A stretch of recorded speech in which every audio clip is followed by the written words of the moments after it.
यहाँ दलितों, शोषितों के मसीहा, वे भारतीय संविधान के निर्माता परम पूज्य बाबा साहब डॉक्टर भीमराव अम्बेडकर के अधूरे कार्यों को पूरा करने के लिए समर्पित किए। वैसे आप लोगों को ये मालूम है कि अपने देश में समय समय पर खास तौर से दलित और पिछड़ों में जो भी संत गुरु और महापुरुष हुए हैं, तो जिन्होंने इस देश में जो गैर बराबरी वाली सामाजिक व्यवस्था है उसको बदलने के लिए, अर्थात या समतामूलक समाज व्यवस्था को बनाने के लिए जो उन्होंने संघर्ष किया वो आप लोगों के सामने है। लेकिन आप लोगों को इस बात को भी ध्यान में रखकर चलना चाहिए, खास तौर से परम पूज्य बाबा साहब डॉक्टर अम्बेडकर के बारे में और माननीय श्री कांशीराम जी के बारे में। जब बाबा साहब डॉक्टर अम्बेडकर ने तो आप लोगों को अपने पैरों पर खड़ा करने के लिए उन्होंने संघर्ष किया। माननीय कांशीराम जी ने बाबा साहब डॉक्टर अम्बेडकर के बताए गए रास्ते पर चलकर जब उनकी मूवमेंट को आगे बढ़ाने के लिए उन्होंने योजनाबद्ध तरीके से, तो जब उनकी मूवमेंट को खड़ा किया उनके रास्ते में काफी रुकावटें आई, काफी उनको दुख तकलीफें सहनी पड़ी। और इतना ही नहीं, बाबा साहब डॉक्टर अम्बेडकर के साथ साथ माननीय श्री कांशीराम जी, बाबा साहब डॉक्टर अम्बेडकर जब जिंदा थे उनके जीते जी, और बाबा और माननीय कांशीराम जी जब जिंदा थे उनके जीते जी, जब वो आप लोगों को अपने पैरों पर खड़ा करने के लिए इन दोनों महान व्यक्तित्व ने जब संघर्ष किया, तो आप लोगों को ये भी याद, इस बात को भी ध्यान में रखकर चलना चाहिए कि उस समय तो इस देश में जो भी राजनीतिक पार्टियां थी, चाहे कांग्रेस हो, उस समय बाबा साहब डॉक्टर अम्बेडकर के समय में तो उनके जीते जी बीजेपी नहीं थी, लेकिन उनके हिंदू संगठन थे, अनेकों हिंदू संगठन थे। लेकिन बाबा साहब डॉक्टर अम्बेडकर के जीते जी और मान्यवर श्री कांशीराम जी के जीते जी, जो भी उस समय राजनीतिक पार्टियां थी, कांग्रेस और बीजेपी, जो अन्य जो भी छोटे छोटे दल थे, तो जो इस देश में जो गैर बराबरी वाली सामाजिक व्यवस्था है तो उसको बदलने के खिलाफ थे, अर्थात उसको टिकाए रखना चाहते थे। तो इस किस्म के तमाम संगठनों ने, तमाम पार्टियों ने, चाहे कांग्रेस है, बीजेपी है, इन सभी पार्टियों ने इन महान व्यक्तित्व के जीते जी हर प्रकार की दुख तकलीफें पैदा की, किस्म किस्म के रोड़े पैदा किए, ये आप लोगों से छिपा नहीं। माननीय कांशीराम जी ने तो जब बाबा साहब डॉक्टर अम्बेडकर की मूवमेंट को योजनाबद्ध तरीके से उनकी इस मूवमेंट को रिवाइव किया, इसको शुरू किया, तो माननीय कांशीराम जी के रास्ते में तो कांग्रेस के साथ साथ बीजेपी, अन्य सभी विरोधी पार्टियों ने किस्म किस्म के रोड़े पैदा किए। लेकिन आप लोगों को इस बात को भी ध्यान में रखकर चलना चाहिए, जब वो आज हमारे बीच में नहीं रहे हैं, तो उनके न रहने की स्थिति में, जब वो आप हमारे बीच में नहीं रहे हैं, उनका देहांत हो गया है, तो आज वही सभी पार्टियां, चाहे कांग्रेस है, बीजेपी है या अन्य और छोटी छोटी पार्टियां हैं, आज वो सारी विरोधी पार्टियां आज बाबा साहब डॉक्टर अम्बेडकर और मान्यवर श्री कांशीराम जी के जन्मदिन पर, उनके पुण्यतिथि पर आज वो गुणगान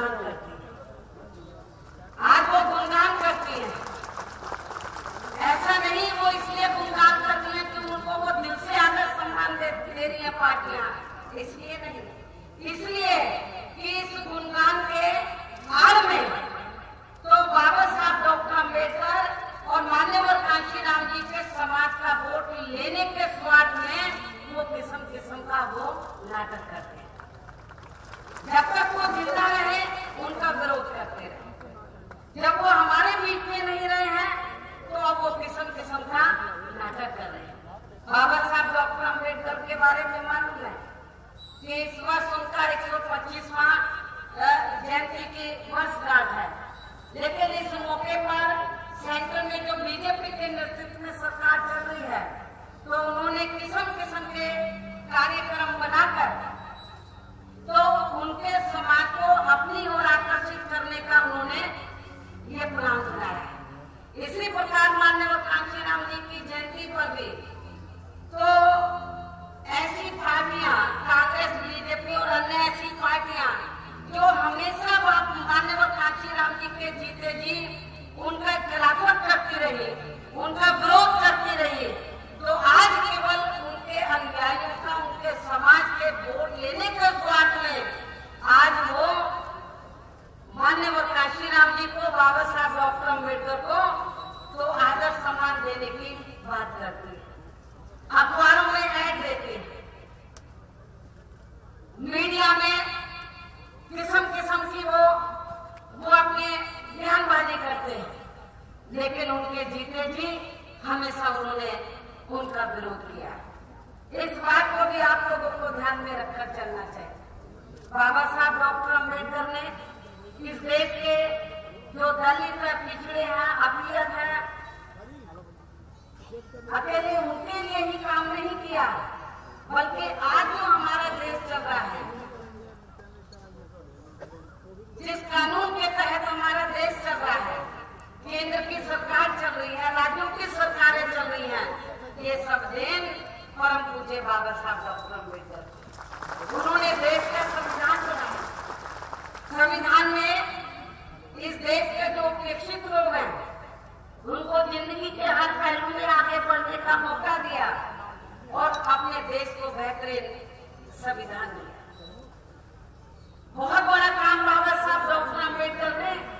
इस देश के लिए किया था, लेकिन बाबा साहब डॉक्टर अम्बेडकर के ना जीते जी, ना उनके देहांत के बाद काफी वर्षों तक कांग्रेस पार्टी सत्ता में रही। काफी वर्षों तक हमारे लोग मांग करते रहे कि बाबा साहब डॉक्टर अम्बेडकर को भारत रत्न की उपाधि से सम्मानित किया जाना चाहिए, लेकिन कांग्रेस पार्टी ने नहीं सुना। जब बीएसपी बन गई और केंद्र में श्री वीपी सिंह के नेतृत्व में मिली जुली सरकार बनी, कांग्रेस सत्ता से बाहर हुई, तो हमने श्री वीपी सिंह हमसे समर्थन मांग रहे थे कि आप हमें समर्थन दीजिए। हमने बोला हम आपको समर्थन देने के लिए तैयार हैं, लेकिन हमारी एक ही शर्त है कि जिस कांग्रेस पार्टी ने वर्षों तक, लंबे अरसे तक बाबा साहब को भारत रत्न की उपाधि से सम्मानित नहीं किया है, आप बाबा साहब डॉक्टर अम्बेडकर को भारत रत्न की उपाधि से सम्मानित कर दो, हम आपको समर्थन देने के लिए तैयार। तब जाकर कहीं श्री वीपी सिंह ने, वो देश के प्रधानमंत्री थे, तब कहीं जाकर तो उन्होंने फिर बाबा साहब डॉक्टर अम्बेडकर को भारत रत्न की उपाधि से सम्मानित किया। माननीय कांशीराम जी का भी योगदान बाबा साहब डॉक्टर अम्बेडकर के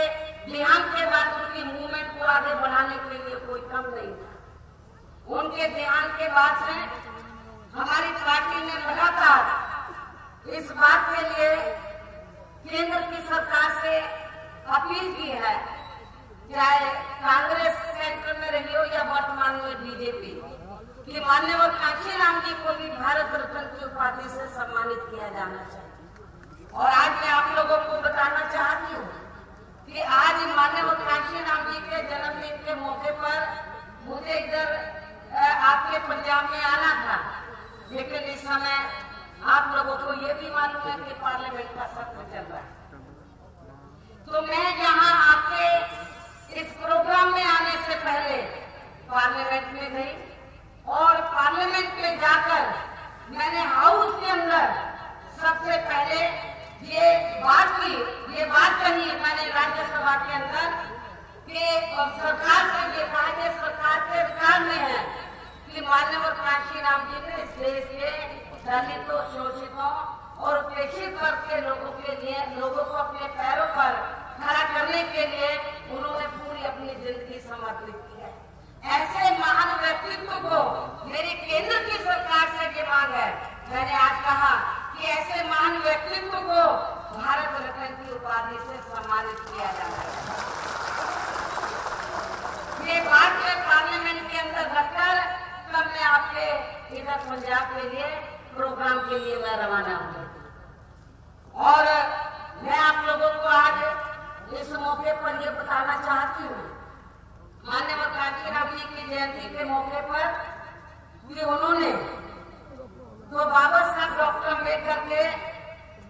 देहांत के बाद उनके अधूरे कार्यों को आगे बढ़ाने के लिए योजनाबद्ध तरीके से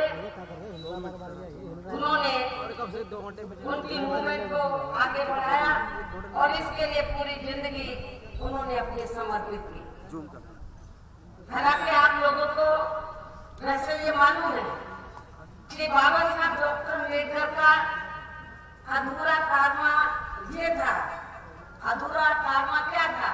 जिसके लिए माननीय कांचीराम जी ने उनके अधूरे कारवा को मंजिल तक पहुंचाने के लिए जो उन्होंने अपनी जिंदगी समर्पित की। तो आपको ये बात भी समझना बहुत जरूरी है माननीय कांचीराम जी के जन्मदिन के मौके पर कि बाबा साहब डॉक्टर अम्बेडकर का अधूरा कारवा क्या था, जिसके लिए माननीय कांचीराम जी ने अपनी पूरी जिंदगी लगाई है। तो बाबा साहब डॉक्टर अम्बेडकर का अधूरा कारवा ये था कि उन्होंने अपने जीते जी, बाबा साहब डॉक्टर अम्बेडकर ने अपने जीते जी ये कहा था कि मैंने काफी संघर्ष से अथक प्रयासों से इस देश के खासकर दलितों, आदिवासियों, पिछड़े वर्गों एवं अन्य अपेक्षित वर्गों के लोगों को अपने पैरों पर खड़े होने के लिए भारतीय संविधान में कानूनी अधिकार तो दे दिए हैं, लेकिन दुख की बात यह है कि केंद्र में राज्यों की सत्ता इन वर्गों के प्रति जातिवादी मानसिकता रखने वाली पार्टियों के लोगों के हाथों में आने की वजह से तो इनका पूरा लाभ इन वर्गों को नहीं मिल पा रहा है। ये पूरा लाभ बाबा साहब डॉक्टर अम्बेडकर ने भारतीय संविधान में जो आपको जिंदगी के हर पहलू में जो कानूनी अधिकार दिए, उन्होंने अपने जीते जी ये महसूस किया कि जो मैंने कानूनी अधिकार दिए हैं तो उसका लाभ पूरा आप लोगों को नहीं मिल पा रहा था। उन्होंने महसूस किया क्योंकि केंद्र और राज्यों में तो जिन लोगों के हाथों में सत्ता चल रही है तो वो पार्टियां नहीं चाहती हैं कि आप लोग आगे बढ़े या भारतीय संविधान में जो कानूनी अधिकार मिले उनका लाभ आप लोगों को मिले। ये बाबा साहब डॉक्टर अम्बेडकर ने अपने जीते जी ये खुद महसूस किया, खुद अपनी आंखों से ये सब देखा। इसलिए फिर बाबा साहब डॉक्टर अम्बेडकर ने अपने सभी वर्गों के लोगों को केंद्र में राज्यों में राजनीतिक सत्ता की मास्टर चाबी खुद अपने हाथों में लेने की सलाह दी। बाबा साहब डॉक्टर अम्बेडकर ने आपको भारतीय संविधान में कानूनी अधिकार तो दे दिए, लेकिन जब केंद्र और राज्यों की सरकारें उसका पूरा लाभ आप लोगों को नहीं दे पा रही थी, तो बाबा साहब डॉक्टर अम्बेडकर ने फिर ये महसूस किया अपने जीते जी कि यदि आप लोगों को इन कानूनी अधिकारों का लाभ यदि पूरा लेना है तो आप लोगों को केंद्र और राज्यों की राजनीतिक सत्ता की मास्टर चाबी खुद अपने हाथों में लेनी होगी। क्योंकि बाबा साहब डॉक्टर अम्बेडकर ने इसके महत्व के बारे में ये बताया था कि राजनीतिक सत्ता एक वो मास्टर चाबी है, यदि इस चाबी को आप लोग अपने हाथों में ले लेते हैं तो इस चाबी के जरिए तो जो भारतीय संविधान में जो कानूनी अधिकार दिए हैं तो उसको आप लोग इम्प्लीमेंट करा सकते हैं, उसको लागू करा सकते हैं और उसका पूरा फायदा आप लोग अपने समाज के लोगों को दे सकते हैं। ये बाबा साहब डॉक्टर अम्बेडकर ने आप लोगों को राजनीतिक सत्ता की मास्टर चाबी अपने हाथों में लेने की सलाह दी, इसका महत्व आप लोगों को बताया। लेकिन इसके लिए बाबा साहब डॉक्टर अम्बेडकर ने ये भी कहा था कि यदि आप लोगों को राजनीतिक सत्ता की मास्टर चाबी लेनी है,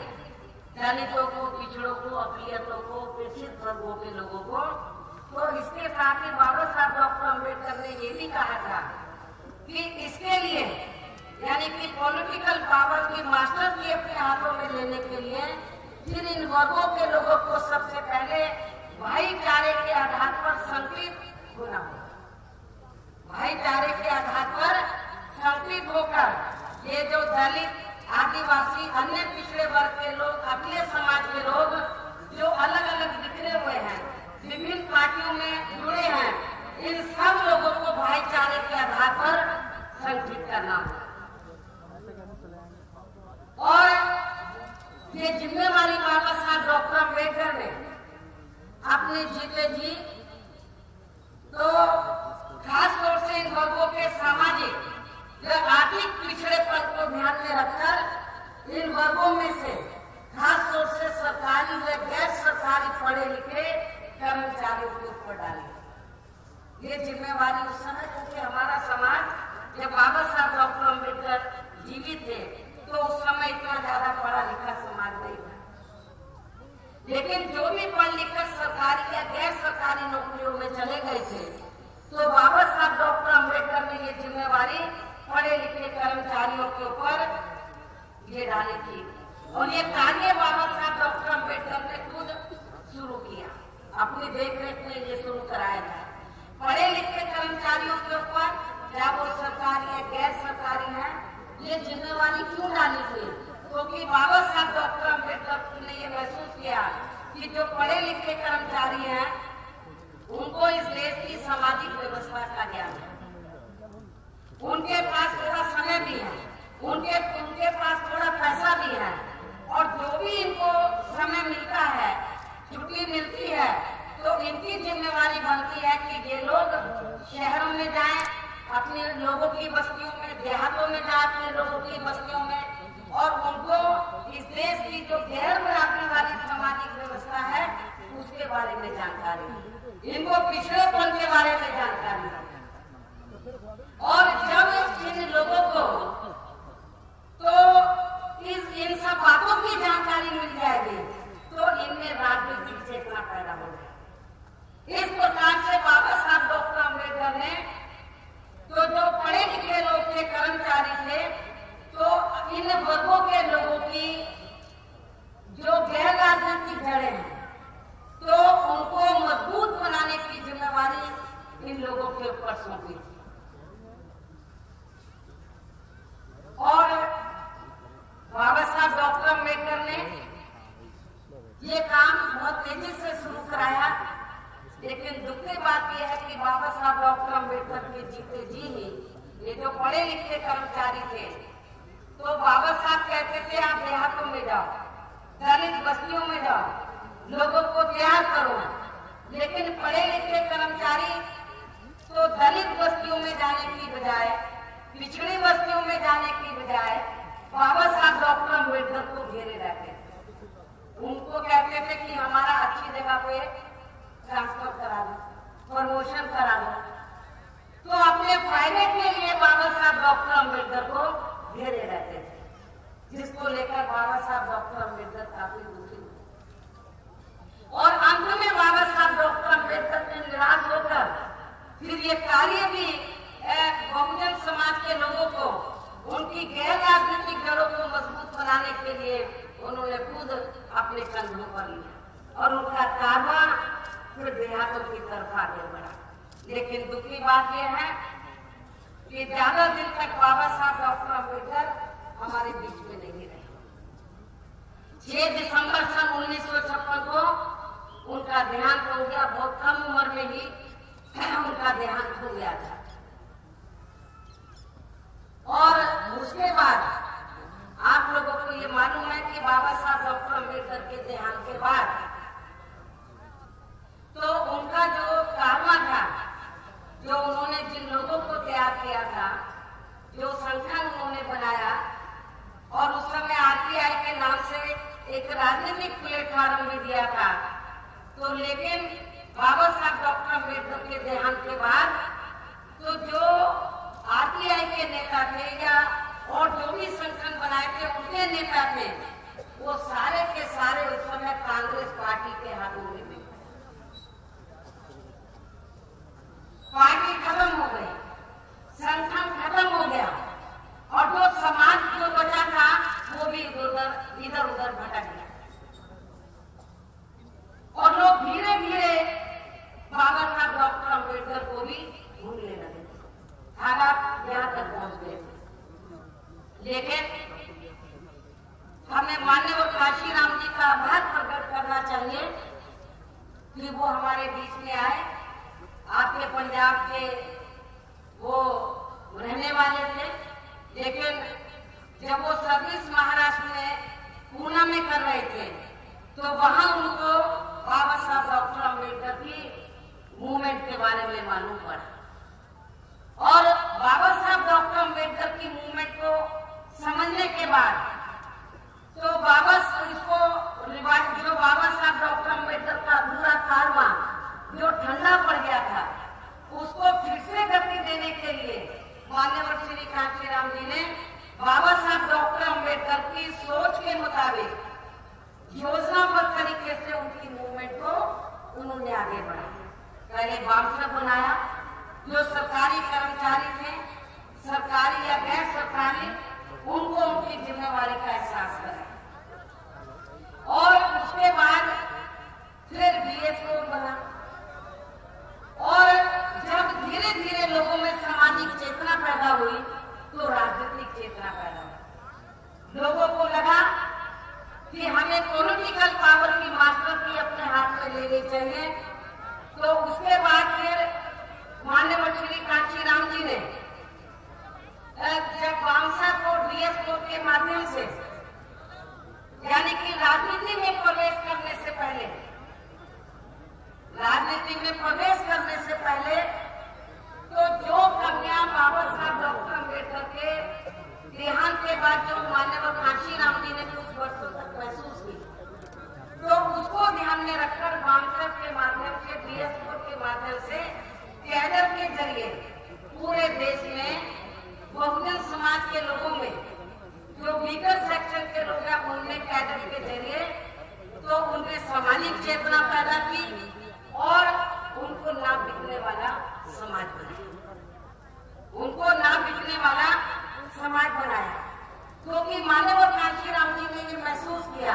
क्योंकि बाबा साहब डॉक्टर अम्बेडकर के बारे में ऐसा लोग महसूस नहीं कर रहे थे कि इतना जल्दी उनका देहांत हो जाएगा, लेकिन जल्दी देहांत होने की वजह से तो वो जो वीकर सेक्शन के लोग थे, दबे कुचले लोग थे, तो उनको वो संकित तो कर रहे थे, लेकिन वो अपने जीते जी उनका जल्दी देहांत होने की वजह से वो अपने जीते जी पूरे देश में अपने समाज के लोगों को ना बिकने वाला समाज नहीं बना सका, जिसकी वजह से उनके देहांत के बाद आरपीआई के सब नेता बिके, समाज भीतर भीतर हो गई। सब सारी बातों को माननीय कांशीराम जी ने काफी गंभीरता से लिया और उसके बाद फिर माननीय कांशीराम जी ने बामसेप के जरिए बहुजन समाज के दबे कुचले लोगों में सामाजिक चेतना पैदा की, राजनीतिक चेतना पैदा की और उन्हें ना बिकने वाला समाज बनाया। तो जब लगा माननीय कांशीराम जी को कि समाज में काफी जागरूकता पैदा हो गई है, तो फिर उसके बाद 14 अप्रैल सन 1984 को बहुजन समाज पार्टी का गठन किया गया, इसकी नींव रखी गई। और इतना ही नहीं, जब बहुजन समाज पार्टी का नींव रखी गई तो उसके बाद कांग्रेस पार्टी और अन्य पार्टियों ने कुछ वर्षों तक तो ये प्रचार किया बड़े पैमाने पर कि बहुजन समाज पार्टी कभी चुनाव जीतेगी नहीं, ये किसी को हराएगी, किसी को जिताएगी। कुछ वर्षों तक ये प्रचार किया और कभी इनका खाता खुलने वाला नहीं। लेकिन जब बीएसपी का रिजल्ट आने लगा, बीएसपी के एमपी और एमएलए बनने लगे, तो उसके बाद जो विरोधी पार्टियां थी तो उनको लगा ये तो बहुत बड़ी खतरे की घंटी, बीएसपी तो बहुत बड़ी खतरे की घंटी, खास तौर से कांग्रेस पार्टी को झटका लगा। तो इसलिए कांग्रेस पार्टी ने तो जब लगा कि ये पार्टी आगे बढ़ रही है, तो हमारी पार्टी में से हर कुछ राज्यों के अंदर जो वरिष्ठ पदाधिकारी थे कांग्रेस पार्टी और अन्य पार्टियों ने उनको किस्म किस्म का लालच देकर बीएसपी से तोड़ लिया। लेकिन माननीय कांशीराम जी ने जो पूरे देश में दबे कुचले लोगों को जो ना बिकने वाला समाज बनाया, उसका असर ये हुआ कि कांग्रेस पार्टी और अन्य पार्टियों ने हमारी पार्टी के कुछ राज्यों में से जिन लोगों को वो तोड़कर ले गए, हमारे वरिष्ठ नेताओं को, तो वो अकेले गए, उनके साथ में समाज नहीं गया, पार्टी के लोग नहीं गए। उसका असर ये हुआ और नतीजा ये हुआ कि जब वो अकेले ही रह गए, जो गए अकेले गए, समाज नहीं गया, तो फिर समाज के लोगों ने उनके स्थान पर नए नेता खड़े कर दिए, नए नेता खड़े कर दिए। और इसके अनेकों उदाहरण आप लोगों के सामने, उसके मैं विस्तार में ज्यादा नहीं जाना चाहती हूँ। और इस मामले में अर्थात समाज को ना बिकने के मामले में उन्होंने यानी कि मान्यवर श्री कांशीराम जी ने पंजाब स्टेट की तरफ भी विशेष ध्यान दिया। अपने जीते जी पंजाब स्टेट की तरफ भी, देश के अन्य राज्यों के साथ साथ पंजाब स्टेट की तरफ भी उन्होंने काफी ध्यान दिया था। लेकिन दुख की बात यह है कि काफी ध्यान देने के बावजूद भी फिर भी यहाँ खासकर चुनाव के दौरान अधिकांश लोगों ने अभी तक भी पूरे तौर से यहाँ बिकना नहीं छोड़ा। माननीय कांशीराम जी के जीते जी भी बिकना नहीं छोड़ा और उनके देहांत के बाद। और इसका सबसे बड़ा सबूत यह है कि उनके बीमार होने से पहले, जब वो काफी गंभीर स्थिति में आ गए थे बीमारी की वजह से, तो उससे पहले सन 2002 में तो आपके पंजाब स्टेट में विधानसभा के लिए आम चुनाव हुए थे और पंजाब के साथ साथ उत्तर प्रदेश और उत्तराखंड में भी विधानसभा के आम चुनाव हुए थे। तो उस समय माननीय कांशीराम जी ने पंजाब और उत्तर प्रदेश का चुनाव सन 2002 में विधानसभा का इकट्ठा हुआ था। तो उस समय माननीय श्री कांशीराम जी ने मुझसे ये कहा कि मायावती, आप उत्तर प्रदेश को देखो, मुझे आपके ऊपर पूरा भरोसा है कि यदि मैं एक दिन भी उत्तर प्रदेश में नहीं आऊंगा तो भी आप उत्तर प्रदेश को अकेले संभाल लेंगे। लेकिन मुझे पंजाब के लोगों के ऊपर भरोसा नहीं है, यदि मैं उनके ऊपर छोड़ दूं तो ये लोग संभाल नहीं पाएंगे। इसलिए मुझे पंजाब को खुद देखना पड़ेगा, इस इलेक्शन में पंजाब को मुझे खुद देखना पड़ेगा। माननीय कांशीराम जी सन 2002 में यहाँ जब विधानसभा के आम चुनाव हुए, उन्होंने पूरा समय पंजाब को दिया असेंबली के चुनाव में और सभी सीटों पर यहाँ चुनाव लड़े, पूरा समय दिया। और उत्तर प्रदेश में एक भी दिन के लिए वो नहीं आए थे और उत्तर प्रदेश को छोड़कर बाकी अन्य राज्यों से आर्थिक सहयोग भी लेकर इस चुनाव में पूरी आर्थिक मदद भी उन्होंने की। लेकिन दुख की बात यह है कि जब रिजल्ट आया तो वो सदमा पहुंचाने वाला था माननीय कांशीराम जी। उन्होंने एक दिन भी यूपी को नहीं दिया, आगे पंजाब को दिया। पंजाब के सिवा वो किसी भी अन्य राज्य में नहीं गए, ना संगठन के काम से भी नहीं गए, पूरे पंजाब को समय दिया। और यूपी के मुकाबले में तो बहुत छोटा सा स्टेट। लेकिन जब रिजल्ट आया तो और आप लोग सबसे दिखा रहे थे माननीय कांशीराम जी को आगे पीछे घूमकर कि यहाँ सरकार बनाएंगे। सरकार बनाना तो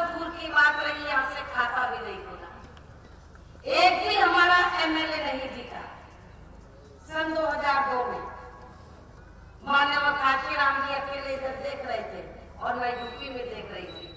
यहाँ से एक सीट भी नहीं निकली और यूपी में हमारी 100 हमारे सीटें निकल गई, 100 हमारे विधायक बने। लेकिन जब पंजाब से एक ही सीट नहीं निकली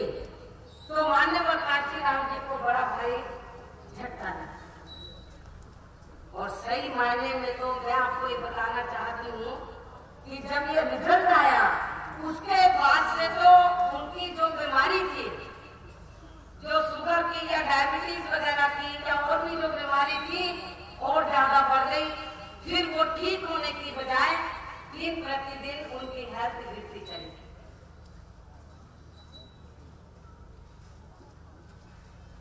और फिर वो उठ नहीं सकते। इसलिए आज मैंने ये फैसला लिया कि माननीय कांशीराम जी तो अब हमारे बीच में नहीं रहे हैं और 15 मार्च को उनका जन्मदिन है। पंजाब स्टेट के वो रहने वाले थे। उन्होंने पूरे देश में दबे कुचले लोगों को, पिछड़ों को, अकलियतों को ऑर्गेनाइज किया,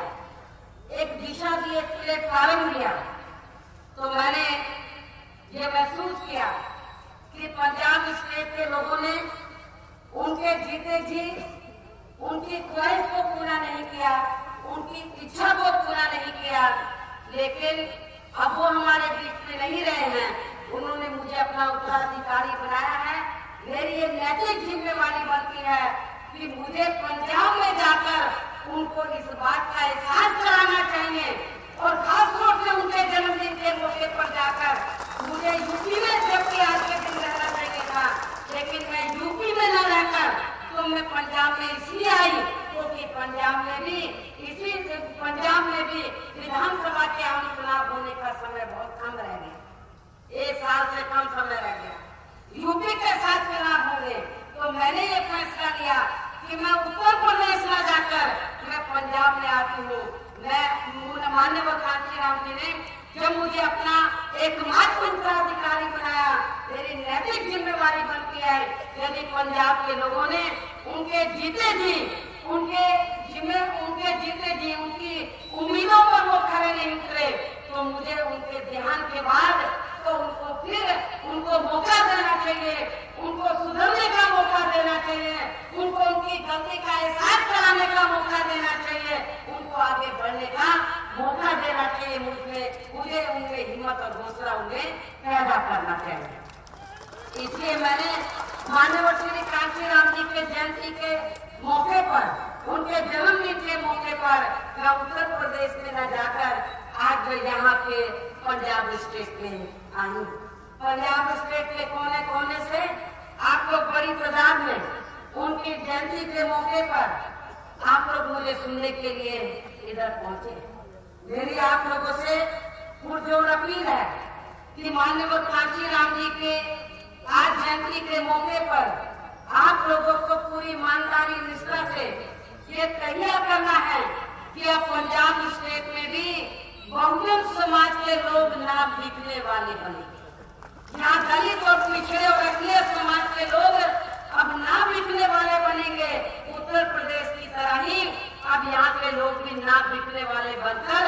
यहाँ पर संकलित होंगे और इसके साथ ही ये लोग उत्तर प्रदेश की तरह पंजाब स्टेट के लोग किसी भी चुनाव में अब आगे कतई भी नहीं बिकेंगे। ऐसा आप लोगों को आज माननीय कांशीराम जी के जन्मदिन के मौके पर ये तैयार करना होगा। और मैं आप लोगों को ये बताना चाहती हूँ कि ऐसा हो जाने पर फिर यहाँ अनुसूचित जाति व अन्य पिछड़े वर्गों की पंजाब स्टेट में दलित और पिछड़े वर्ग की काफी ज्यादा आबादी है और यदि आप लोग इकट्ठा हो गए और आप लोगों ने बिकना छोड़ दिया तो यहाँ पर आप लोगों की आबादी इतनी ज्यादा है दलित और पिछड़ों की कि फिर आप लोगों को किसी भी पार्टी से यहाँ पर चुनावी समझौता करने की जरूरत नहीं पड़ेगी। फिर आप लोग दलित और पिछड़ों और अकलियतों में ही भाईचारे के आधार पर समाज को जोड़कर संगठित करके यही आपका समझौता जो है आप लोगों को कामयाबी हासिल कराएगा। जैसे उत्तर प्रदेश में हमें कामयाबी मिलती है, वहाँ पर हम लोग किसी भी पार्टी से चुनावी समझौता नहीं करते हैं और ना ही आगे कभी करने वाले हैं। तो इसलिए फिर आप लोगों को यहाँ पंजाब स्टेट में, क्योंकि आबादी आप लोगों की बहुत ज्यादा है, यदि आप लोग दलित और पिछड़े और अगले समाज के लोग भाईचारे के आधार पर आप लोग अपने आप को संगठित कर लेते हैं, तो फिर आप लोगों को यहाँ किसी भी पार्टी से चुनावी समझौता करने की जरूरत नहीं पड़ेगी। फिर आप लोग अकेले अपने बलबूते पर उत्तर प्रदेश की तरह चुनाव लड़कर ये आप लोग अपनी सरकार बना सकते हैं। इसके अलावा यहाँ मैं आप लोगों को ये भी कहना चाहती हूँ कि हमारी पार्टी के लोगों की एक और सबसे बड़ी कमजोरी ये रही है कि हमने अपने व्यक्तिगत राजनीतिक स्वार्थ में जो हमारे पुराने पार्टी के नेता हैं या पदाधिकारी, तो उनमें से अधिकांश चाहे वो स्टेट लेवल के हैं, चाहे डिस्ट्रिक्ट है या विधानसभा लेवल के हैं, जो भी हमारे पुराने नेता हैं, तो उन्होंने अपने व्यक्तिगत स्वार्थ में जहां युवा वर्ग को कैडर के आधार पर उन्हें मिशनरी नहीं बनाया। जो नौजवान तबका है, जो माननीय कांशीराम जी ने जिन लोगों को तैयार किया, आपको डर लगता रहा कि यदि नौजवान तबका आगे आ गया तो हम पीछे ला रहे थे। आप लोगों ने नई पीढ़ी को तैयार नहीं किया। और मैं आपको ये बताना चाहती हूँ, आपने ये नहीं सोचा यदि नई पीढ़ी तैयार नहीं होती है फिर ये मूवमेंट कैसे आगे बढ़े, ये कैसे गति आगे बढ़ेगी इस मूवमेंट की। तो हमारे जो यहाँ के जो पुराने लोग थे, जिनको माननीय कांशीराम जी ने तैयार किया, तो उन्होंने अपने व्यक्तिगत राजनीतिक स्वार्थ में तो नौजवान तबके को तैयार नहीं किया। आपके पंजाब में ही नहीं, देश के अन्य राज्यों में भी ये कमी हमें देखने के लिए मिली। तो जिसे गंभीरता से लेते हुए फिर मैंने पार्टी संगठन में हर स्तर की कमेटी में सन 2014 में फिर मैंने मजबूरी में ये फैसला लिया कि मैंने पार्टी संगठन के हर स्तर की कमेटी में तो नौजवान तबके को रखना मैंने जरूरी समझा। अर्थात पार्टी संगठन के हर स्तर की कमेटी में 50% युवा वर्ग को पदाधिकारी रखना बहुत जरूरी है। जब आप लोग दलितों को, पिछड़ों को, अकलियतों को तैयार करेंगे, उनको भी तैयार करें, लेकिन इसके साथ साथ नौजवान तबके को भी तैयार करना बहुत जरूरी है। यदि उनको आप लोगों ने मिशनरी नहीं बनाया तो वो चुनाव में बैठ सकते हैं, वो चुनाव में बैठ सकते हैं। और आपके पंजाब स्टेट में यही हो रहा है कि जो पुराने लोग हैं उनका वोट पड़ जाता है चुनाव में, और जो नौजवान तबका है वो बैठ जाता है। उसके लिए कसूरवार हमारे पुराने लोग हैं, क्योंकि उन्होंने उनको मिशनरी नहीं बनाया। इसलिए फिर मैंने मजबूर होकर पार्टी संगठन के हर स्तर की कमेटी में 50% युवा वर्ग को पदाधिकारी रखना जरूरी समझा है, जिन्हें अब कैडर कैंप लेकर पूरे तौर से मिशनरी भी बनाया जा रहा है,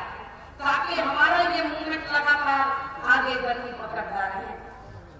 इसके अलावा माननीय कांशीराम जी में सबसे बड़ी विशेषता ये थी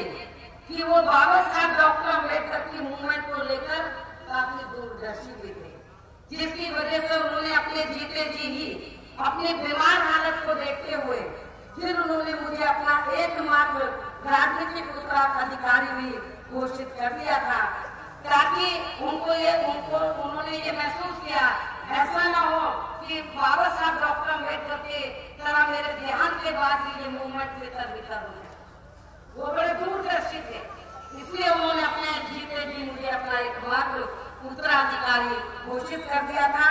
ताकि और उनका ये मानना था ताकि मेरे ना रहने की स्थिति में ये मूवमेंट आगे बढ़ता रहे। और आप लोगों को ये मालूम है उठाकर वे कदम कदम पर विरोधियों से टक्कर लेकर उनकी इस जिम्मेवारी को अब तक काफी हद तक ईमानदारी निष्ठा से निभाया है और आगे भी निभाती रहूंगी। इसके साथ साथ मैं आप लोगों को ये भी कहना चाहती हूँ कि यदि आप लोग हर स्तर पर मान सम्मान व स्वाभिमान की जिंदगी बसर करना चाहते हैं, अपनी गरीबी बेरोजगारी को दूर करना चाहते हैं, तो फिर आपको केंद्र और राज्यों में राजनीतिक सत्ता की मास्टर चाबी खुद अपने हाथों में लेनी होगी, जिसकी इस समय बहुत ज्यादा जरूरत है। और वैसे आप लोगों को ये मालूम है कि अपने देश के संविधान को लागू हुए अब लगभग 65 वर्ष बीत चुके हैं और इस अवधि में केंद्र व अधिकांश राज्यों में ज्यादातर सत्ता या कांग्रेस पार्टी के हाथों में ही केंद्रित रही है, जिन्होंने देश के खासकर दलितों,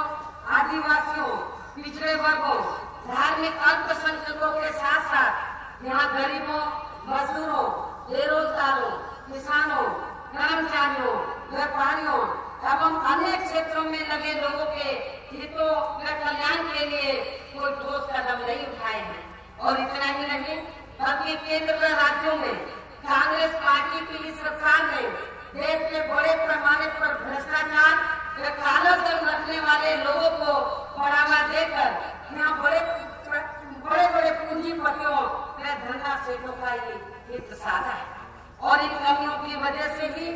इस बार केंद्र में बीजेपी के नेतृत्व में एनडीए की पूर्ण बहुमत की सरकार बनी है, जिन्होंने इन समारोह में देश की जनता को जो लोकसभा चुनाव के दौरान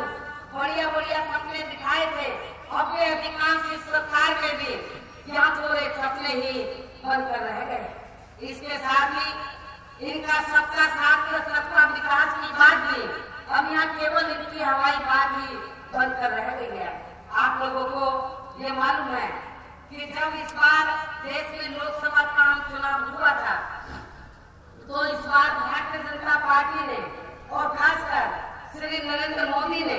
देश की जनता को हर स्टेट में जाकर ये कहा था,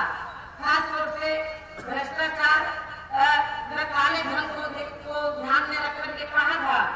कि अपने देश का जो काला धन विदेशों में अरबों खरबों में जमा। बीजेपी और श्री नरेंद्र मोदी ने लोकसभा चुनाव के दौरान ये कहा था कि अपने देश का काला धन अरबों खरबों में विदेशों में जमा। और यदि केंद्र में बीजेपी सत्ता में आ जाती है, तो उस अरबों खरबों के काले धन को फिर 100 दिन के अंदर ही अपने देश में वापस लाकर इस देश में जो गरीब लोग हैं, तो प्रत्येक परिवार में से, हर परिवार में से चाहे 5 लोग गरीब है, तो प्रत्येक गरीब व्यक्ति के खाते में तो 15 और 20 लाख रुपए के हिसाब से दिए जाएंगे। ये भारतीय जनता पार्टी ने और श्री नरेंद्र मोदी ने लोकसभा चुनाव के दौरान इस देश की गरीब जनता को, इस देश के बेरोजगार लोगों को ये सुनहरी सपना दिखाया। लेकिन आप लोगों को मालूम है कि सरकार को बने हुए अब लगभग 2 वर्ष पूरे होने वाले हैं। मैं आप लोगों से पूछना चाहती हूँ कि आपके पंजाब स्टेट में तो किस गरीब परिवार के किसी व्यक्ति के खाते में 1 रुपया भी आया है? मैं समझती हूँ नहीं आया है। चाहे पंजाब हो या देश के अन्य राज्य हो, तो किसी के भी खाते में आज तक 1 रुपया नहीं आया। और इतना ही नहीं, बल्कि अब तो कांग्रेस पार्टी की तरह वर्तमान केंद्र की भाजपा सरकार द्वारा भी नियमों व कानूनों को ताक पर रखकर अब यहाँ भ्रष्टाचारी व काला धन रखने वाले लोगों की पूरी मदद भी की जाती है। और इस बात का ताजा उदाहरण ललित मोदी व विजय माल्या का मामला है, जिनको पहले केंद्र में कांग्रेस पार्टी की सरकार ने मदद की थी और अब वर्तमान में केंद्र की बीजेपी की सरकार ही इनकी पूरी अंदर मदद करने में लगी हुई है। इसके साथ ही पूर्व की तरह अब वर्तमान केंद्र की भाजपा सरकार में भी खासकर यहाँ देश के दलितों, आदिवासियों, पिछड़े वर्गों व धार्मिक अल्पसंख्यकों की सामाजिक व आर्थिक स्थिति में कोई खास बदलाव नहीं आया है। और इस मामले में खास तौर से मैं ये कहना चाहूंगी कि केंद्र की पूर्व की कांग्रेस सरकार की तरह ही और वर्तमान केंद्र की भाजपा सरकार में भी देश में खासकर दलितों व आदिवासियों का केंद्र व राज्य स्तर की सरकारी नौकरियों में जो अभी तक भी जो इनका जो आरक्षण का कोटा जो अधूरा पड़ा था वर्षों से, तो इन वर्गों के कर्मचारियों का आरक्षण का कोटा अभी तक भी पूरा नहीं हुआ, चाहे वो सेंट्रल लेवल की सरकारी नौकरी या स्टेट लेवल की है। ये आपके पंजाब स्टेट का हाल है। इसके साथ ही दलित और आदिवासियों को जो वर्षों से पदोन्नति में आरक्षण मिल रहा था, उसे भी पिछली कांग्रेस पार्टी की सरकार के दौरान ही निष्प्रभावी बना दिया गया था। इस मामले को लेकर जब ये मामला माननीय सुप्रीम कोर्ट में गया था, जब सेंट्रल में कांग्रेस की सरकार थी, तो जब ये मामला पदोन्नति में आरक्षण को खत्म करने के लिए ये मामला जो आपको वर्षों से मिल रहा था, जब ये मामला माननीय सुप्रीम कोर्ट में गया, तो उस समय कांग्रेस पार्टी सेंट्रल गवर्नमेंट की पार्टी थी, लेकिन सेंट्रल गवर्नमेंट ने इस केस की सही फैसले नहीं किया। और नतीजा ये हुआ कि उस समय माननीय सुप्रीम कोर्ट ने कुछ ऐसी शर्तें लगा दी, पदोन्नति में आरक्षण खत्म तो नहीं किया, लेकिन कुछ ऐसी शर्तें लगा दी जिससे ये आपका आरक्षण निष्प्रभावी हो गया। उसके बाद फिर हमारी पार्टी ने इस मामले को लेकर तो भारतीय संविधान में संशोधन विधेयक के जरिए तो जो शर्तें लगा दी थी उसको खत्म करने के लिए इस मामले को हमने पार्लियामेंट में उठाया। काफी संघर्ष करना पड़ा पिछली सरकार में। राज्यसभा में तो ये मामला पास हो गया, लेकिन लोकसभा में नहीं। और कांग्रेस के लोग यही कहते रहे कि हमारी मेजॉरिटी नहीं है। बीजेपी वाले ये सब मिले हुए थे, लेकिन अब सत्ता परिवर्तन हुआ। पदोन्नति में आरक्षण को लेकर जो कमियां थी, जो माननीय सुप्रीम कोर्ट की वजह से जो उसमें कुछ शर्तें लगा दी थी, जिसकी वजह से निष्प्रभावी हो गया था, इसको लेकर ये संवैधानिक संशोधन विधेयक का मामला वर्तमान बीजेपी की सरकार में भी ठंडे बस्ते में पड़ा। इसको कोई हाथ लगाने के लिए तैयार नहीं। और इतना ही नहीं, इस समय वर्तमान बीजेपी की सरकार में जो सेंट्रल में बीजेपी के नेतृत्व में सरकार बन रही है, इस सरकार के बड़े बड़े कार्य, महत्वपूर्ण कार्य ज्यादातर प्राइवेट सेक्टर को दिए जा रहे हैं। और आपको मालूम है कि प्राइवेट सेक्टर में आरक्षण की व्यवस्था नहीं। आपके आरक्षण को ही प्राइवेट सेक्टर को की आड़ में आपके आरक्षण को बड़े पैमाने पर वर्तमान केंद्र की भाजपा सरकार ने काफी हद तक कम कर दिया। और इतना ही नहीं, वर्तमान बीजेपी की सरकार में आरक्षण की समीक्षा करने की बात कहकर तो इसकी आड़ में इसे खत्म करने का भी प्रयास चल रहा है। और लगभग यही खराब स्थिति हमें अन्य पिछड़े वर्गों की भी देखने के लिए मिल रही है। केंद्र में पूर्व की कांग्रेसी सरकार की तरह वर्तमान भाजपा सरकार में भी इन सभी वर्गों के ऊपर अभी तक भी हर स्तर पर अन्याय अत्याचार हो रहे हैं। हैदराबाद यूनिवर्सिटी के दलित छात्र श्री रोहित वेमुला की आत्महत्या करने का मामला इस बात का खास ताजा उदाहरण है। केंद्र में पूर्व की तरह इस सरकार में भी मुस्लिम व अन्य धार्मिक अल्पसंख्यकों की हालत हमें कोई खास अच्छी नजर नहीं आ रही है। और अब तो इस सरकार में सांप्रदायिक ताकतों को और ज्यादा मजबूत किया जा रहा है, जिसकी वजह से अब ये लोग अपने आप को काफी ज्यादा असुरक्षित महसूस कर रहे हैं। इसके साथ ही अब तो वर्तमान केंद्र की भाजपा सरकार ने इन सभी वर्गों को और खासकर दलितों, आदिवासियों व अन्य पिछड़े वर्गों के लोगों को तो हिंदुत्व को बढ़ावा देने वाली इनकी आरएसएस संस्था द्वारा इन्हें फिर से पुरानी वर्ण व्यवस्था के तहत हर स्तर पर गुलाम व लाचार बनाने का प्रयास किया जा रहा है। इसके अलावा केंद्र में पूर्व की तरह इस वर्तमान भाजपा सरकार में भी यहाँ गरीबी, बेरोजगारी, महंगाई आदि बड़े पैमाने पर बढ़े।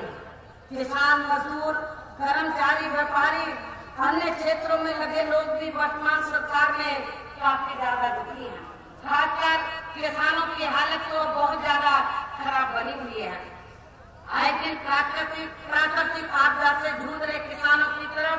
कोई खास ध्यान नहीं दिया जा रहा है। इन सब मामलों में लगभग यही स्थिति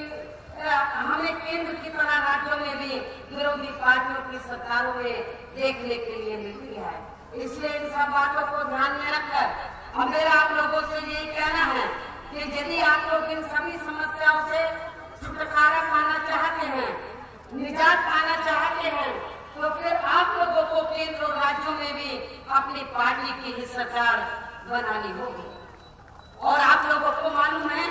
कि हमारी पार्टी के बारे में ये मालूम है, सरकार के बारे में उत्तर प्रदेश की सरकार आप लोगों ने देखी है कि हमारी पार्टी कहती कम है लेकिन करके ज्यादा दिखाती है। और इस बात का सबसे बड़ा सबूत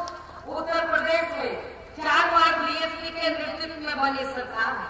और इस संबंध में आप लोगों को ये मालूम है कि हमने इन चारों सरकारों के दौरान उत्तर प्रदेश में, जो आबादी के हिसाब से देश का सबसे बड़ा प्रदेश है, हमने उत्तर प्रदेश में अपनी चारों हुकूमतों के दौरान वैसे तो अपनी पार्टी की विचारधारा एवं सिद्धांतों के तहत चलकर वहाँ सब समाज के हितों का पूरा ध्यान रखा है, लेकिन सभी मामलों में प्राथमिकता पहले हमने वहाँ सब समाज में से उन कमजोर वर्गों के लोगों को दिया है, जिनके हर मामले में हर स्तर पर वहाँ पूर्व की रही सभी विरोधी पार्टियों की सरकारों में उनकी जातिवादी मानसिकता व सांप्रदायिक सोच के कारण काफी ज्यादा उपेक्षा की गई। हमने अपनी पहली हुकूमत के दौरान खास तौर से दलितों, आदिवासियों, पिछड़ों और अकलियतों की सामाजिक और आर्थिक स्थिति में सुधार लाने के लिए हमने इन तीनों वर्गों के नाम से अलग से हमने कल्याण विभाग बनाया और इनके अलग से मंत्रालय बनाया। ये देश में पहली बार उत्तर प्रदेश के अंदर हुआ था सन 1995 में। हमने इन तीनों वर्गों के अलग से कल्याण विभाग बनाए, मंत्रालय बनाए और इनके अलग से मंत्री बनाकर इन तीनों वर्गों की सामाजिक और आर्थिक स्थिति में सुधार लाने के लिए हमारी सरकार ने विशेष ध्यान दिया, विशेष पहल की। इसके साथ ही उत्तर प्रदेश में हमने अपनी चारों हुकूमतों के दौरान, क्योंकि आप लोगों को मालूम है कि हमारे लोग ज्यादातर देहातों में रहते हैं और देहातों में भी जहाँ पर हमारे लोगों की आबादी ज्यादा है, वहाँ की हालत, उन बस्तियों की हालत बहुत ज्यादा खराब है। तो हमने उत्तर प्रदेश में गांवों में रहने वाले लोगों के जीवन स्तर को भी सुधारने के लिए हमारी सरकार ने वहाँ बड़ी संख्या में देहातों को भी डॉक्टर अम्बेडकर ग्राम सभा विकास योजना के तहत पक्की सड़कों, बिजली, पानी, शौचालय ये अन्य और सभी जरूरी सुविधाओं से जोड़ा है। जहाँ इन वर्गों के लोग अधिकांश संख्या में रहते हैं और इस मामले में खासकर हमने वहाँ दलित व पिछड़े वर्ग के लोगों की बस्तियों के विकास का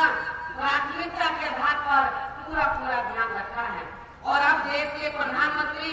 श्री नरेंद्र मोदी भी अपने भाषणों में गांव के विकास की भी काफी बात करने लगे हैं, लेकिन कैसे करना है उस पर इनका कोई ध्यान नहीं जा रहा है। इसके साथ साथ उत्तर प्रदेश में माननीय श्री कांशीराम जी शहरी समग्र विकास योजना के तहत हमने काफी बड़ी तादाद में वहाँ शहरों की उन बस्तियों को भी विकसित किया है जहाँ अधिकांश दलित व कमजोर तबके के लोग रहते हैं और जिनकी तरफ विरोधी पार्टियों की सरकारों ने कोई विशेष ध्यान नहीं दिया है। इसके साथ साथ उत्तर प्रदेश में जिन गरीब लोगों के पास रहने के लिए अपने खुद के पक्के मकान नहीं थे, तो उन्हें भी हमने वहाँ सरकारी खर्चे से 2-2 कमरों के पक्के मकान बना कर दिए। कई लाख मकान हमने वहाँ बना कर दिए, जबकि प्रधानमंत्री श्री नरेंद्र मोदी अभी तक केवल इसकी आए दिन घोषणा ही करते रहते हैं। इसके अलावा हमारी सरकार ने वहाँ गरीब व्यवसाय भूमिहीन लोगों को 3-3 एकड़ के हिसाब से खेती करने के लिए सरकारी फ्री जमीन भी दी। मैं आप लोगों को ये बताना चाहती हूँ, हमने उत्तर प्रदेश किसी भी किसान भाई के जिसके अपनी खुद की जमीन थी, उसकी 1 इंच की जमीन छीनकर हमने भूमिहीन लोगों में नहीं बांटी थी, गरीब लोगों में, दलितों में नहीं बांटी थी, बल्कि उत्तर प्रदेश सरकार के पास जो खेती करने के लिए सरकारी जमीन खाली पड़ी थी, उस सरकारी जमीन के 3-3 एकड़ के पट्टे काटकर हमने उत्तर प्रदेश में दलित और पिछड़ों को, गरीबों को खेती करने के लिए हमने फ्री दी, जिससे वहाँ लाखों गरीब लोगों को फायदा पहुँचा। इसके साथ ही हमने वहाँ बेरोजगार लोगों को बेरोजगारी भत्ता न देकर उन्हें बड़ी तादाद में सरकारी व गैर सरकारी क्षेत्रों में स्थायी रोजगार भी उपलब्ध कराए। और इतना ही नहीं, बल्कि उत्तर प्रदेश में हमारी सरकार ने वहाँ सर्व समाज में से किसानों, मजदूरों, वकीलों, कर्मचारियों, छात्रों, युवाओं, महिलाओं, व्यापारियों एवं अन्य कारोबार में लगे लोगों के हितों में भी अनेकों महत्वपूर्ण व ऐतिहासिक कार्य किए हैं, जिनसे इन्हें काफी ज्यादा लाभ पहुंचा। इसके साथ ही हमारी सरकार ने उत्तर प्रदेश में सर्व समाज के लोगों पर किसी भी प्रकार की कोई जुल्म जाति भी नहीं होने दी है। अर्थात हमारी सरकार ने जुल्म जाति करने वाले लोगों को बिना कोई देरी किए हुए उन्हें तुरंत ही जेल की सलाखों के अंदर भेजा है, जहां उनकी असली जगह होनी है। लेकिन दुख की बात ये है कि अन्य राज्यों की तरह यहाँ के पंजाब स्टेट में भी पीड़ित लोगों को न्याय देना तो दूर की बात रही, उनकी FIR तक भी यहाँ नहीं लिखी जाती। और इतना ही नहीं, बल्कि अबोहर में हुए, आपके पंजाब स्टेट में अबोहर में हुए दलित उत्पीड़न के मामले में भी यहाँ की अकाली दल व बीजेपी की सरकार तब हरकत में आई जब हमारी पार्टी ने ये मामला संसद में काफी दमदारी तरीके से, जोरदार तरीके से उठाया। इसके साथ ही यहाँ गुरु ग्रंथ साहब का भी जो इस सरकार में वर्तमान सरकार में अपमान में अनादर हुआ है, वह भी किसी से छिपा नहीं। और इस मामले में भी दोषियों के खिलाफ हमें यहाँ की सरकार की कोई खास सक्रियता नजर नहीं आई। लेकिन उत्तर प्रदेश में हमारी पार्टी ने अपने अब तक के सभी 4 शासनकाल के दौरान वहाँ सभी जातियों व सभी धर्मों के लोगों के जान माल व मजहब की पूरी ईमानदारी व निष्ठा से हिफाजत की है। इसके साथ ही हमने अपनी सभी 4 सरकारों के समय में विकट परिस्थितियों में भी वहाँ कोई भी हिंदू मुस्लिम सांप्रदायिक दंगे नहीं होने दिए हैं। और ये हमारी सरकार की कानून व्यवस्था के मामले में वहाँ अभी तक की बहुत बड़ी उपलब्धि है। इसके अलावा हमने अपने देश में समय समय पर दलित एवं अन्य पिछड़े वर्गों में जन्मे हमारे महान संतों, गुरुओं व महापुरुषों में भी खास तौर से महात्मा ज्योतिराव फूले, छत्रपति साहू जी महाराज, श्री नारायण गुरु, बाबा साहब डॉक्टर भीमराव अम्बेडकर एवं मान्यवर श्री कांशीराम जी आदि को भी हमारी सरकार ने विभिन्न स्तर पर पहली बार वह पूरा आदर सम्मान दिया है, जिन्हें विरोधी पार्टियों के लोग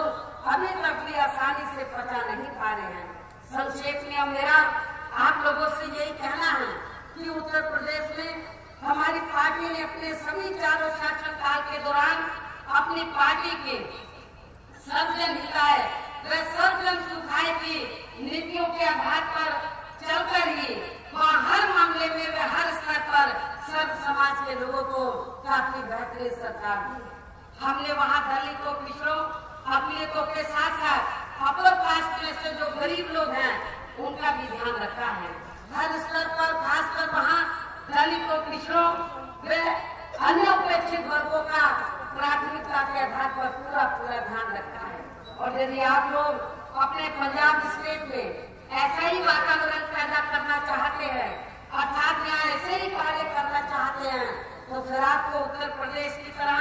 यहाँ अपने पंजाब स्टेट में भी अपनी पार्टी की ही सरकार बनानी हो। अपनी पार्टी की खुद की ही सरकार आप लोगों को यहाँ बनानी होगी। अर्थात अब आप लोगों को यहाँ कांग्रेस पार्टी, अकाली दल व बीजेपी आदि की सरकारों में, अर्थात अब आप अब आप लोगों का यहाँ कांग्रेस पार्टी, अकाली दल व बीजेपी आदि की सरकारों में भला नहीं हो सकता है, जिनकी सरकारों को आप लोग यहाँ कई बार आजमा चुके हैं। आप लोगों को मालूम है कांग्रेस पार्टी भी इधर सत्ता में रही, अकाली भी रही, लेकिन इन पार्टियों की सरकारों में यहाँ पर जुर्म जाति होनी बंद नहीं हुई। बड़े पैमाने पर आप लोगों के ऊपर जुर्म जाति होती रही। यहाँ पर जो दबे दूसरे लोग हैं उनके विकास और उत्थान की तरफ कोई ध्यान नहीं दिया। आपकी गरीबी और बेरोजगारी को दूर करने की तरफ ध्यान नहीं दिया गया। और इतना ही नहीं, वर्तमान जो अकालियों की सरकार है, अकाली दल की सरकार है, इस सरकार में तो जो नवयुवक लोग हैं उनको रोजगार देने की बजाय अधिकांश उन्हें नशे में आने गलत रास्तों पर ही डाल दिया गया। उन्हें नशेबाजी में वे अन्य गलत रास्तों पर डाल दिया गया है। हमारी नई पीढ़ी को रास्ते से भटकाया गया है। तो मैं समझती हूँ कि ये ठीक नहीं हो रहा है।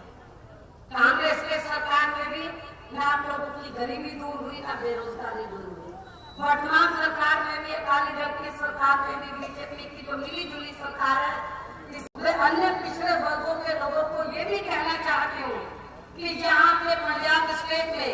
कांग्रेस, अकाली दल, बीजेपी आदि की अधिकांश यहाँ एक ही समाज के अर्थात जट समाज के व्यक्ति के नेतृत्व में ही सरकार बनी। हम कोई जट समाज के सिखों के खिलाफ नहीं है, लेकिन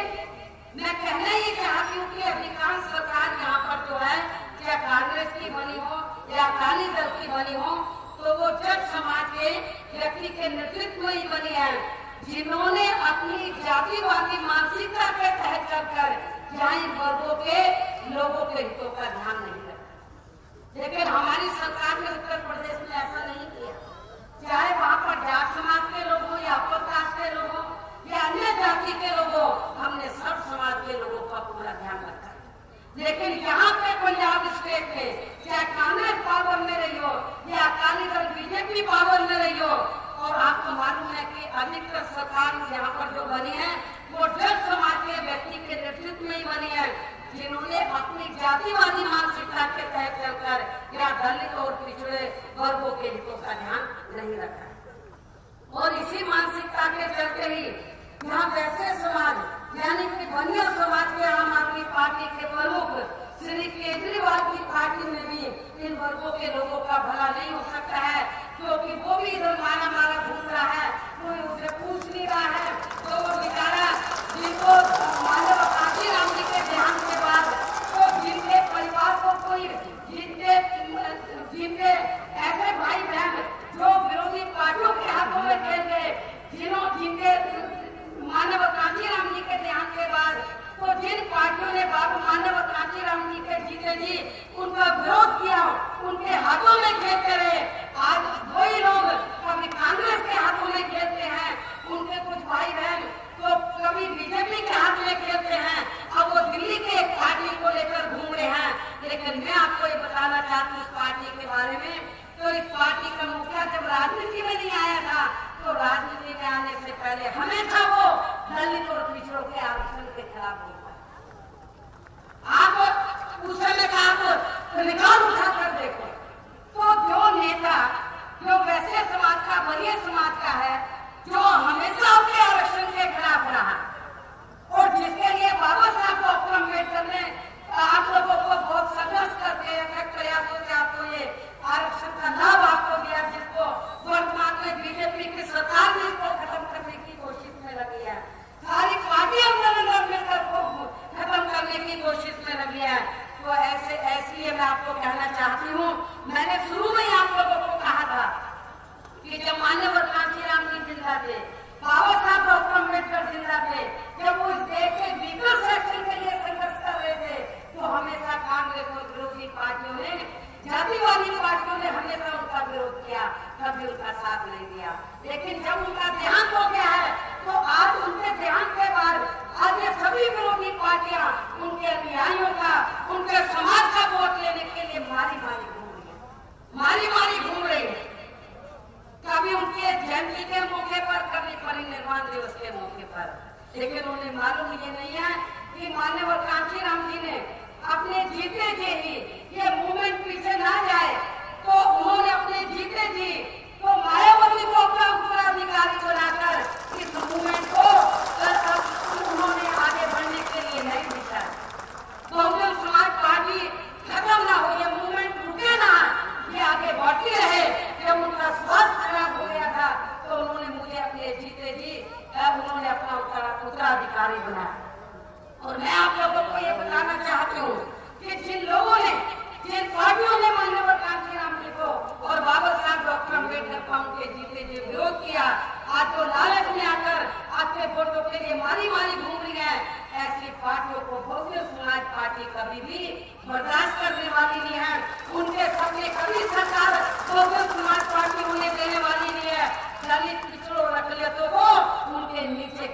आगे बढ़ने से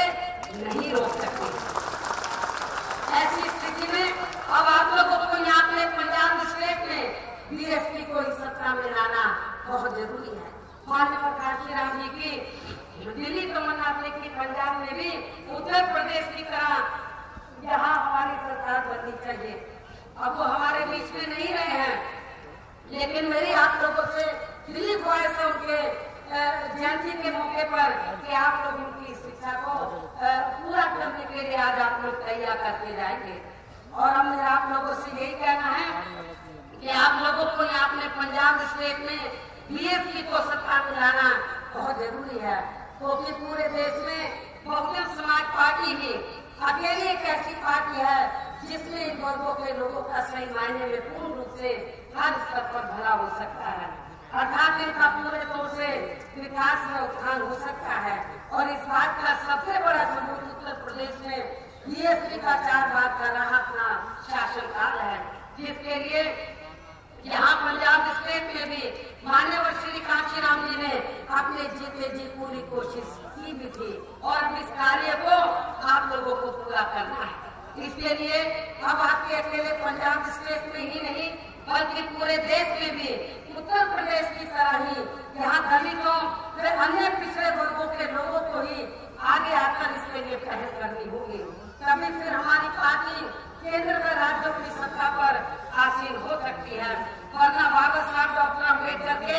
अथक प्रयासों से आप लोगों को मिले आरक्षण व अन्य और सभी सुविधाओं को धीरे धीरे यहाँ जातिवादी मानसिकता रखने वाली केंद्र व राज्यों की सरकारें खत्म कर देंगी, या तो इसे खत्म कर देंगी या फिर इन्हें निष्प्रभावी बना देंगी। ऐसी स्थिति में अब आप लोगों को अपने पंजाब स्टेट में यहाँ संगठित होकर अपनी पार्टी की ही सरकार बनाना बहुत जरूरी है। हालांकि अब यहाँ आपके पंजाब स्टेट में बहुत जल्दी ही विधानसभा के आम चुनाव भी होने वाले हैं और ये चुनाव के बारे में मैं आप लोगों को ये बताना चाहती हूँ कि आपके पंजाब स्टेट में हमारी पार्टी किसी भी पार्टी के साथ किसी भी प्रकार का कोई चुनावी समझौता नहीं करेगी। हमारी पार्टी अकेले अपने बलबूते पर यहाँ पर चुनाव लड़ेगी, दलितों, अकलियतों और पिछड़ों के बलबूते पर यहाँ पर हमारी पार्टी चुनाव लड़ेगी। इसके साथ ही इस चुनाव में अब आप लोगों को रात दिन मेहनत करके अपनी पार्टी का काफी अच्छा रिजल्ट दिखाने का पूरा प्रयास करना होगा। और इसलिए चुनाव से पहले आपके पास जो भी समय बचा है, लगभग 1 साल का समय बचा है, 1 साल से कम ही है, जो भी समय बचा है इस अवधि में आप लोग पार्टी संगठन की कमेटियों के गठन का कार्य पूरा करें और साथ ही पार्टी में दलित और पिछड़ों रखियों को अपर कास्ट में से जो गरीब लोग हैं उनको भी बड़े पैमाने पर बीएसपी में जोड़ेंगे और बहुजन समाज पार्टी का अब सर्व समाज में आप लोग बीएसपी का जनाधार बढ़ाने का पूरा प्रयास करेंगे। इसके साथ साथ आप लोग जो भी आपके पास 8-9 महीने का समय बचा है, आपकी जो अधूरी कमेटी खड़ी हुई पार्टी संगठन की उसको पूरा करेंगे, सर्व समाज में पार्टी का जनाधार बढ़ाएंगे, खासतौर से दलित और पिछड़ों और अकलियतों को बीएसपी की विचारधारा से जोड़ेंगे, नव युवकों को मिशनरी बनाएंगे। तो ये काम आप लोगों के पास जो 8-9 महीने का समय चुनाव होने से पहले आप लोगों के पास बचा है, ये कार्य आप लोग करेंगे। इसके साथ ही इस दौरान हम लोग आपके पंजाब स्टेट में जितने विधानसभा की सीटें हैं, हर विधानसभा की सीट पर आप लोग कम से कम 4 लोगों का पैनल आप लोग जरूर बनाएंगे उम्मीदवारों का। पार्टी संगठन को तैयार करेंगे, जनाधार को बढ़ाएंगे और प्रत्येक विधानसभा की सीट से आप 4 लोगों का उम्मीदवारी के लिए पैनल भी बनाएंगे। इसके और उनको पैनल बनाएंगे और इसके साथ ही मैं आप लोगों को ये भी बताना चाहती हूँ, जब आपके पंजाब स्टेट में हर विधानसभा की सीट पर 4 लोगों का पैनल बन जाएगा, तो मैं इस बार सेंट्रल यूनिट की ओर से पार्टी के वरिष्ठ पदाधिकारी को भेजूंगी, तो जो आपके जो पैनल बनाया होगा उनको उस पैनल के बारे में छानबीन करके तो सही उम्मीदवारों का चयन किया जाएगा, ताकि चुनाव खत्म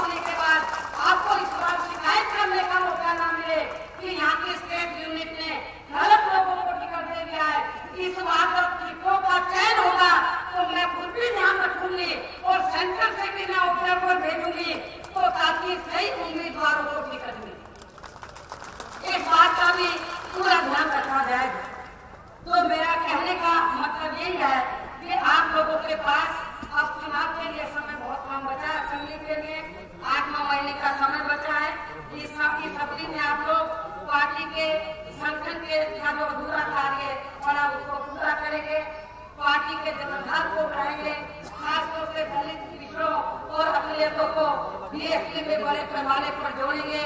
इस ओर आप लोगों को ध्यान देना होगा। आज मैंने माननीय कांशीराम जी के जन्मदिन के मौके पर तो उन्होंने जो पार्टी की नींव रखी थी, ये पार्टी आगे बढ़े, फले फूले, तो उसको ध्यान में रखा। कुछ जरूरी बातें मैंने आज आप लोगों के सामने रखी हैं। मुझे पूरी उम्मीद है कि आप लोग मेरी इन सब बातों की तरफ ध्यान देकर तो इस बार पंजाब स्टेट में अपनी पार्टी का जो पंजाब स्टेट में इस बार असेंबली का चुनाव होगा, आप लोग अच्छा रिजल्ट दिखाएंगे। माननीय कांशीराम जी के सपनों को जरूर साकार करेंगे चुनाव के मामले में। इन्हीं जरूरी बातों के साथ ही अब मैं पुनः माननीय श्री कांशीराम जी को उनकी जयंती के शुभ अवसर पर इनको अपनी श्रद्धा सुमन अर्पित करते हुए अपनी बात यही समाप्त करती हूँ। जय भीम, जय भारत।